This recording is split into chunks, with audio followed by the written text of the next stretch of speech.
ժողովրդին հատուկ թաթախել են, ընկղմել են սենց մինչև ճակատ ունքերից վերև կենցաղային խնդիրների մեջ,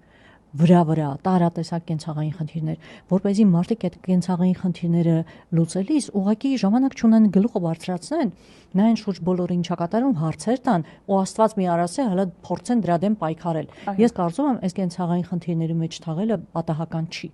Սա ծրագրի մի մաս է։ Այո, կառավարվող քաոս, այսպես ասած, որտեղ այն որ ասում են, այդպես ես քաղաքականությամբ չեմ զբաղվում, ինքը իհարկե շատ բազմաշերտ հարց է,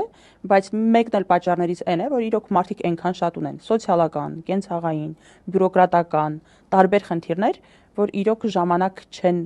գտնում Ոչ միայն ժամանակ չեն գտնում, երբ որ գտնում են այդ ժամանակը, հալ չկա, որ հələ մտածեն ուրիշ բաների մասին։ Ու երբ որ գտնում են այդ ժամանակը, իրենք նաև քաղաքական դաշտ են, հա, այնպես ապականել, տարբեր դիզինֆորմացիայով լցրել, որ մարդ փորձի ինչ-որ լուր կարդալ եւ հասկանա, որ այլ ոչինչ չի հասկանում ինչ է կատարվում։